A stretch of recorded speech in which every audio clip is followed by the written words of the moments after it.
Well, it's Monday morning and we are reading Psalm 139. O Lord, you have searched me and known me. You know when I sit down and when I rise up.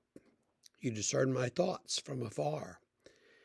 You search out my path and my lying down and are acquainted with all my ways. Even before a word is on my tongue, behold, O Lord, you know it altogether. You hem me in behind and before and lay your hand upon me. Such knowledge is too wonderful for me. It's high. I cannot attain it. Where shall I go from your spirit? Or where shall I flee from your presence? If I ascend to heaven, you're there. If I make my bed in Sheol, you are there. If I take the wings of the morning and dwell in the uttermost parts of the sea, even there your hand shall lead me, and your right hand shall hold me.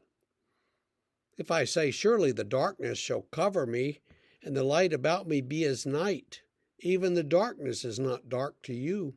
The night is bright as the day, for darkness is as light with you. For you formed my inward parts, you knitted me together in my mother's womb. I praise you, for I am fearfully and wonderfully made. Wonderful are your works. My soul knows it very well. My frame was not hidden from you when I was being made in secret, intricately woven in the depths of the earth. Your eyes saw my unformed substance. In your book were written, every one of them, the days that were formed for me, when as yet there was none of them. That's 14 verses, 15, 16 verses, and that's enough. It goes on for another 10 verses, but much the same. This psalm is often taken over by the anti-abortion people because it has that line in there about forming your inward parts in secret. That's okay. They want to use that scripture. That's up to them. But I just ask, what does it mean then to say that I was being made in secret, intricately woven in the depths of the earth? That's clearly not about embryonic development, and that's an issue that for another time. This psalm talks about how God is all-encompassing. God is everywhere. No matter where you go, God is there. You go to heaven, God is there. You go as far away from heaven as you can get in the pit of Sheol, and God is there.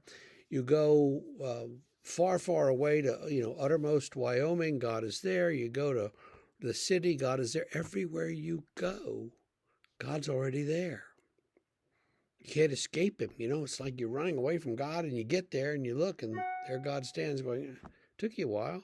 So the psalmist is realizing that every action that he does, every thought that he thinks, every place that he goes, God knows it. God's already there. So God becomes kind of a context for his life.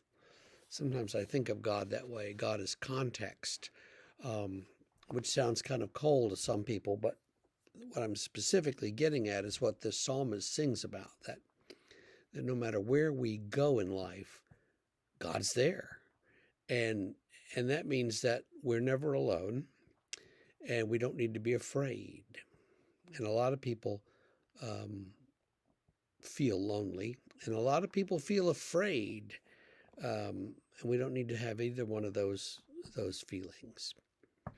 So I hope that you have a good day today, and I hope that you can repeat the words of these psalms to yourself. Where shall I go and escape your presence? The answer is nowhere.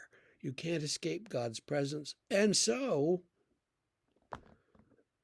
listen to what God says and do what God says and obey what God commands. Okay?